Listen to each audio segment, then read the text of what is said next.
கைக்கு எட்டுனது வாய்க்கு எட்டலடா அப்படின்னு சொல்லுவாங்க இல்லையா, அந்த மாதிரி கைஸ் நடந்திருக்கு என்று சொல்லலாம்.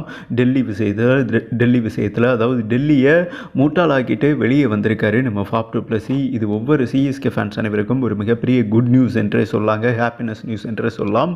ஓகே, இந்த வட்டம் மெகாக்சன் அதாவது நெக்ஸ்ட் இயருக்கான மெகாக்சன் ஐபிஎல் 25 மெகாக்சன் வந்துட்டு கம்ப்ளீட் ஆயிடுச்சு. 2 நாள் நடந்ததுங்க. டிவான் கான்வேவுக்கு அப்புறம் தான் கடைசி செட்டில் தான் ஃபாப் டு பிளஸி வந்தார்.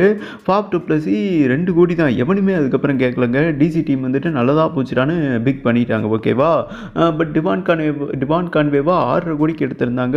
ஓவர் 10 சிஎஸ்கே டீம் பார்த்தீங்கன்னா ஓவர் 10 அவர் வந்துட்டு பிக் பாஸ் லீக்ல செம்ம ஃபினிஷருங்க. Australia batters and all rounder. அவர் வந்துட்டு ஏறத்தாழ ஒரு 3 கோடிக்கு பிக் பண்ணியிருந்தாங்க, 3-4 கோடிக்கே பிக் பண்ணியிருந்தாங்க. ஓகேவா, இந்த நிலையில் வந்துட்டு ஃபாப் டு பிளஸி தனிப்பட்ட காரணத்துக்காக நான் இந்த டீமில் விளையாட முடியாது, டெல்லி டீமில் விளையாட முடியாது, ஏன்னா 2 கோடி அவருக்கு வந்துட்டு பெருசாக படலேன்னு தெரியுதுங்க. நான் டிசி டீமுக்கு விளையாடல, நான் குட் பண்ணிக்கிறேன். அதாவது வந்துட்டு அவர் சென்னை டீமில் விளையாட சென்னை டீம் மேனேஜ்மெண்ட் கிட்ட அப்ரோச் பண்ணியிருக்காரு, நான் உங்கள் டீமுக்கு வந்துட்டு விளையாடுறேன்னு. ஆல்ரெடி வந்துட்டு சிஎஸ்கே டீமும் அப்ரோச் பண்ணியிருந்தாங்க. ஆனால் ஏலத்தில் வந்துட்டு இப்படி நடக்கும்னு எதிர்பார்க்கல. சிஎஸ்கே கிட்டையும் பர்ஸ் தொகை இல்லைன்னு வைங்கள, காம்ப்ளிகேட்டடாக ஆயிடுச்சு. இவரை எடுக்க முடியாத சூழல் ஏற்பட்டுருச்சு ஃபாப் டு பிளஸியை.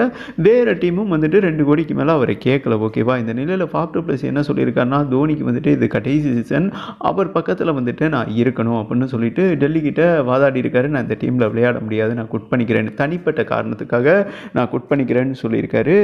பணக்காரவங்க என்ன பண்ணுவாங்க, போகிறாந்தா போய்க்கிடா நாய் அப்படின்னு அனுப்பி விட்டாங்கன்னு வைங்களேன். இந்த நிலையில் வந்துட்டு இதை எப்படி ஈக்குவல் பண்ணியிருக்காங்கன்னா, இப்போ டெல்லி டீம் வந்துட்டு நீங்கள் இவர் ஃபாப் டு பிளஸி சிஎஸ்கே டீமுக்கு போக ஆசைப்படுறாரு.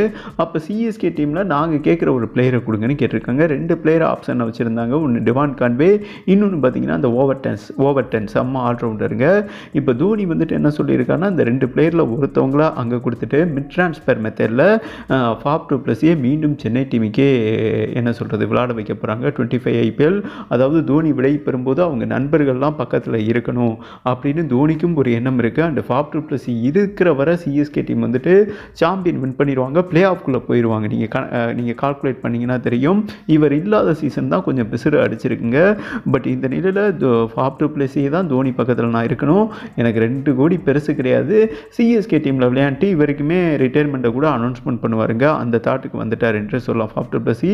டிசி டீமும் உங்கள் தனிப்பட்ட விருப்பத்தை நாங்கள் இடையூறு பண்ண விரும்பல, நீங்கள் வெளியே போய்க்கோங்கன்னு சொல்ல, இந்த நிலையில் ஒன்று டிவான் கான்வே டிசி டீம் கொடுத்துட்டு இல்லாட்டினா ஓவர் 10 கொடுத்துட்டு குயிக்காக அதாவது ஃபாப் டு பிளஸி 25 ஐபிஎல் நம்ம எல்லோ ஜெர்சியில் தான் விளையாட போகிறார் என்றும் ஒரு முக்கியமான செய்தி வந்திருக்குங்க. இது ஒவ்வொரு சிஎஸ்கே ஃபேன்ஸுக்கும் ஒரு வேறு லெவல் குட் நியூஸ் என்றே சொல்லலாம்.